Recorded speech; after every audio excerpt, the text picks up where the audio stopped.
എല്ലാ ഞരമ്പുകളും മാംസപേശികളും എല്ലുകളും എല്ലാം പാവനവും ശക്തവുമായി തീർന്നിരിക്കുന്നു.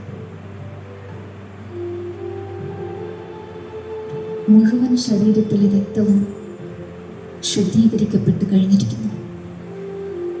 മുഴുവൻ ശരീരത്തിലെ വീണ്ടും വീണ്ടും മുഴുവൻ ശരീരത്തിലേക്കും ഈ പോസിറ്റീവ് ഊർജം ആത്മാവിൽ നിന്നും വ്യാപിക്കുന്നതായി അനുഭവിച്ചുകൊണ്ടേ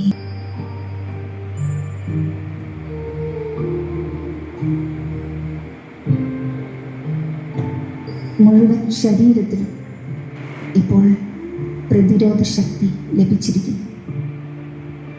ശരീരം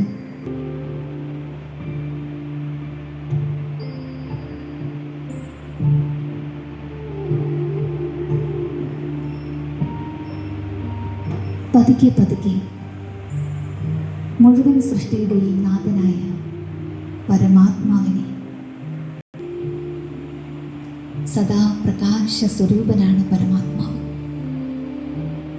സർവശക്തിവാനും പവിത്രതയുടെ സാഗരനും ജീവദായകനുമായ പരമാത്മാ പ്രകാശം എൻ്റെ മുന്നിൽ പ്രകാശിച്ചുകൊണ്ട് നിൽക്കുന്നു.